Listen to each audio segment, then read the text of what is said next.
Forget the compass, forget the astrolabe. Ancient Indian mariners were charting global wind patterns with astounding precision, crossing vast oceans centuries before Europe even dreamed of such voyages. They weren't just hugging coastlines, they were masters of the open sea, riding the rhythmic, colossal breath of the planet itself. In the coming moments, you will unravel the forgotten history of how these ancient navigators didn't merely survive the Indian Ocean, but actively commanded it, transforming seasonal monsoon shifts into a sophisticated system of oceanic commerce and cultural exchange that reshaped early civilization itself. Get ready to dismantle everything you thought you knew about who truly pioneered global exploration. For far too long, our understanding of ancient maritime prowess has been anchored firmly in the Mediterranean basin. We've been fed a narrative dominated by the Phoenician traders with their cedar ships, the adventurous Greek navigators, and the formidable Roman galleys extending their imperial reach. The history books paint vivid pictures of their triremes and biremes, their daring coastal journeys, and perhaps their tentative ventures across the relatively calmer, more predictable Mediterranean Sea. The mental image that solidified in our minds is often one of small ships cautiously navigating known shores, rarely venturing far into what was believed to be the terrifying, endless unknown beyond the Pillars of Hercules. Any mention of truly global voyages of long-distance transoceanic travel is almost exclusively reserved for a much later period, the European Age of Discovery. This is the story of explorers like Vasco da Gama and Christopher Columbus, beginning in the late 15th century, who supposedly discovered the interconnectedness of the world, thereby initiating global trade. Even when the Indian Ocean makes a cameo appearance, it's often through the narrow lens of Roman demand for exotic spices, portraying India as a passive recipient of external attention, a source of goods rather than a dynamic maritime power. We rarely hear about the Indian communities themselves, the innovators, the shipbuilders, the navigators who made this trade possible. The prevailing narrative subtly, yet powerfully, suggests that complex, long-distance maritime trade and sophisticated navigation were either impossible, undeveloped, or simply irrelevant outside of a select few Western cultures until comparatively recent times. This perspective, woven into the fabric of popular history, paints a picture of a largely isolated ancient India, receiving goods rather than driving a global economy. But what if this entire framework is not just incomplete, but fundamentally, spectacularly misleading? The truth, painstakingly etched into archaeological layers and preserved in ancient texts, paints a dramatically different picture.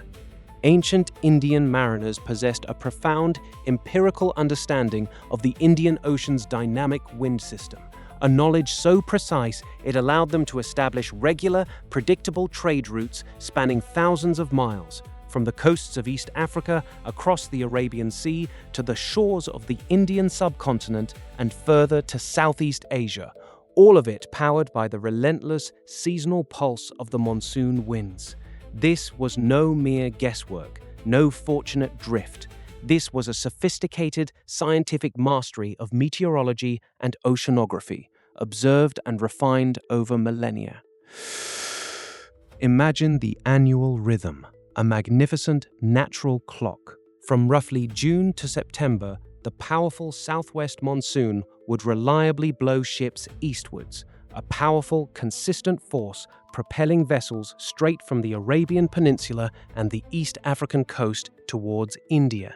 Then, as the seasons shifted and the winds reversed, from November to February, the northeast monsoon would kick in, providing the perfect, equally reliable return current, propelling vessels back across the ocean. This wasn't just a convenient breeze. This was a colossal annual meteorological engine, and the Indians had its blueprint, its instruction manual, encoded in generations of observation and tradition. A total re-evaluation.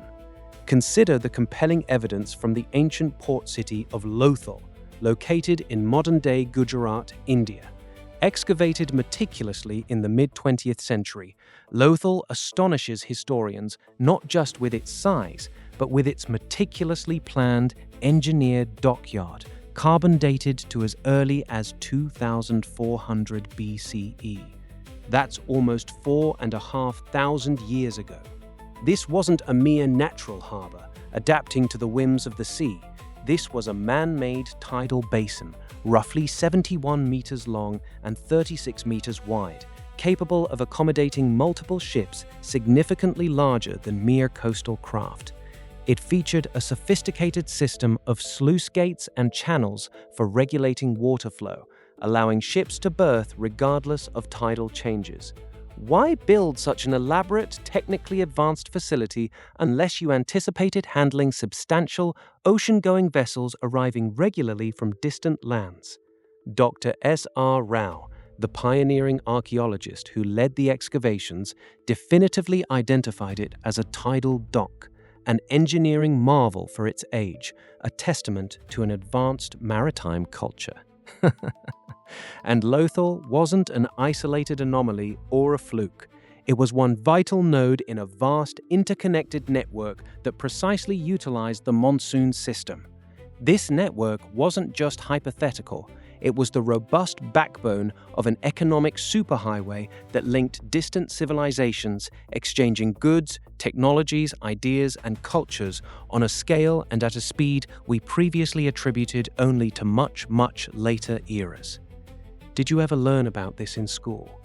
This profound mastery of the Monsoon fundamentally rewrites the timeline of global interaction and ancient technological capability.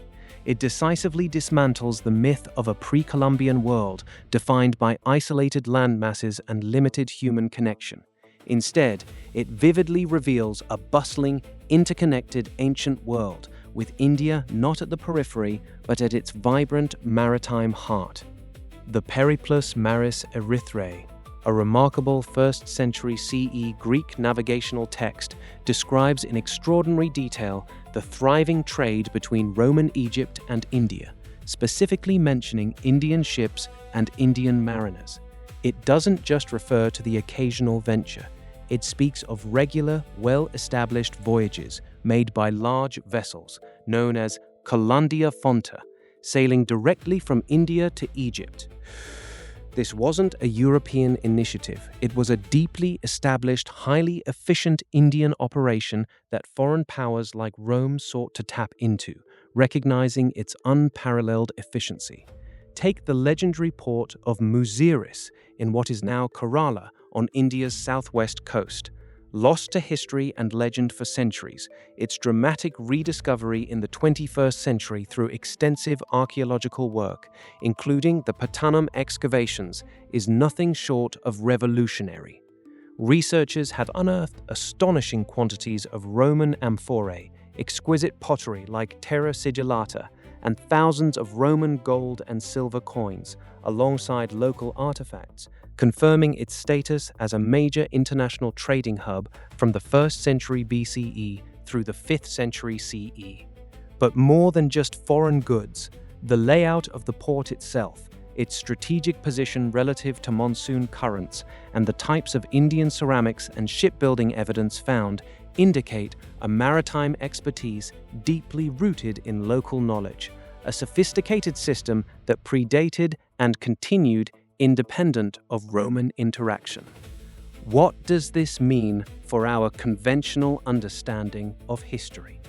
It means that while many Western narratives focus on localized, smaller-scale maritime activity, ancient Indians were orchestrating sophisticated transoceanic voyages, understanding complex atmospheric phenomena, and building a truly globalized economy with predictable schedules. It means that the exchange of goods like precious spices, fine textiles, valuable timber, intricate ceramics, and even exotic animals like elephants wasn't a one-way street or a series of lucky accidental drifts. It was a well-oiled, deeply embedded, predictable system, driving prosperity and unprecedented cultural diffusion across continents. The very idea of a globalized world, often presented as a modern invention, suddenly seems not so modern after all, does it? You now see this ancient world not as a collection of disparate, isolated communities cautiously peering at each other across forbidding landmasses, but as a vibrant, interconnected web. The distant shores of East Africa, the fertile crescent of the Middle East, the vibrant subcontinent of India, and the rich archipelagos of Southeast Asia were not barriers, but stepping stones, linked by the invisible, powerful force of the winds and the audacious, relentless spirit of human ingenuity.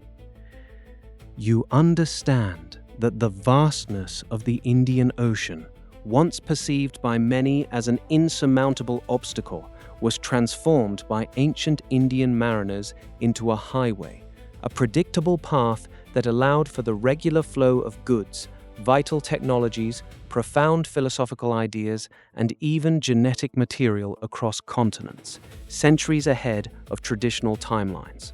This isn't just a fascinating anecdote or a mere footnote in history. This is a fundamental recalibration of our entire global narrative, revealing an era of astonishing human connection we've been taught to ignore. The implications are staggering.